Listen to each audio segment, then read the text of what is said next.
My preliminary task, I've learned a lot to do with the whole process of creating a media product. If you look at my original attempt, you can see I didn't have much knowledge about the technologies used to create an effective media product. I was using primarily Photoshop to do this task. Really a software I've had too much experience with, and it shows. I wasn't able to utilize its full range of tools, able to utilize its extensive range of tools to its full potential. The whole page is made up of two rectangles, on top of which of two are some dull text. The whole page is made up of three rectangles, on top of two of which is some dull plain text. The third is the picture of the model. The instructions to the model and the photography from me is poor, as he doesn't even look like he's ready. He's also not in a studio or in front of any background which would add any kind of meaning to the overall picture. More unconventional aspects of the cover is that the masthead is far too thick and takes up way too much of the precious space. Also no text next to the splash image. There is also no text next to the splash image, so the audience has no way of knowing what the article is about. There could also be more sub-images next to the cover lines going down the left third to make it more visually appealing. The worst part is that there's no barcode, so there's no way for the product to be sold to the consumer, which is obviously a massive flaw.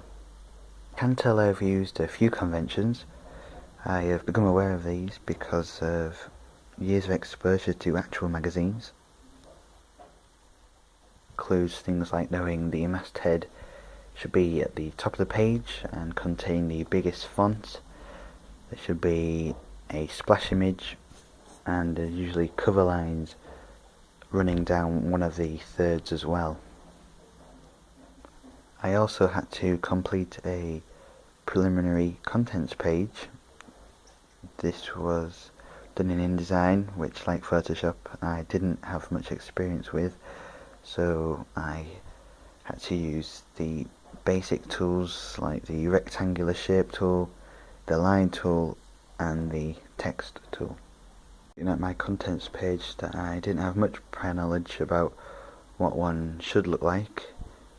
It's clear to me now, after doing research, that there should never be so much white space either side of the title, and the layout of the pictures and the text is also quite questionable too.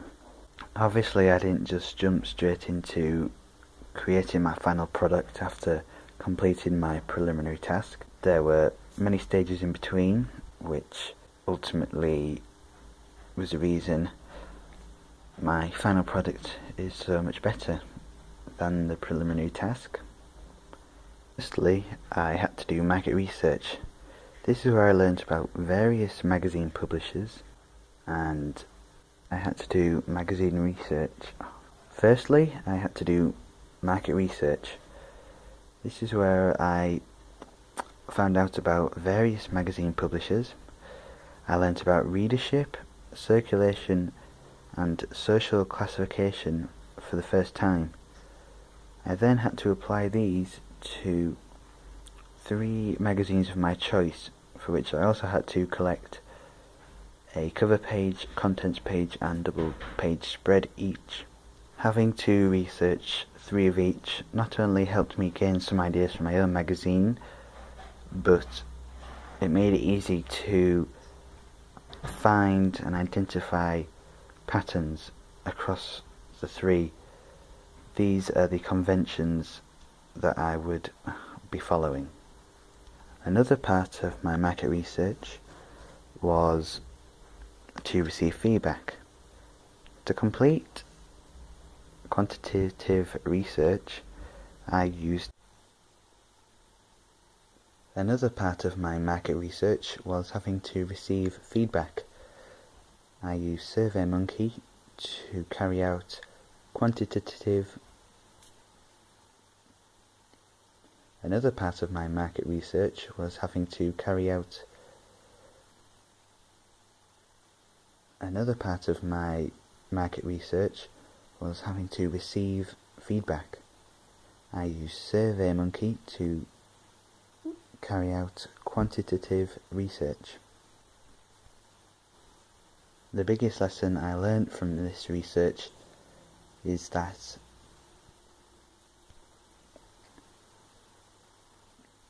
doing this survey is that your questions need to leave no room for ambiguity.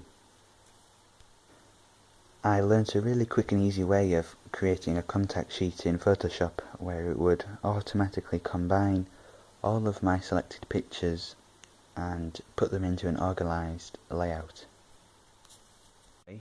Of creating a contact sheet in Photoshop where it would automatically combine all the pictures I've selected and put them into an organised layout. I also created a style sheet in Photoshop to experiment with the fonts for my masthead and cover lines. This is where I discovered the stroke effect, which is made a unique design for my masthead. Over this period I'd learnt so much about the conventions that add up to all the conventions of music magazines that add up to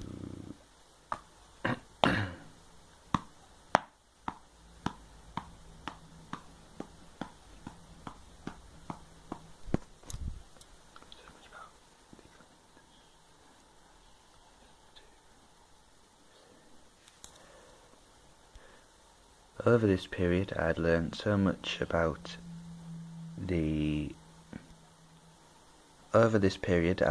much about the conventions that add up to result in a cohesive product, and also the technologies involved in actually making them.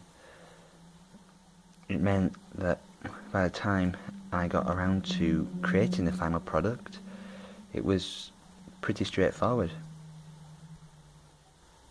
Because I'd learnt all the theory beforehand, it meant I could concentrate fully on just producing the 3 pieces. Inevitably, however, there were a few things that I came across during the production stage that I didn't know about, so I had to learn. This is stuff like learning to blur around the model's face to produce a focus effect, and in InDesign linking 2 text boxes so the text would move from the end of one to the beginning of another. Because I'd learnt all this stuff, my final product was a huge improvement compared to my preliminary task.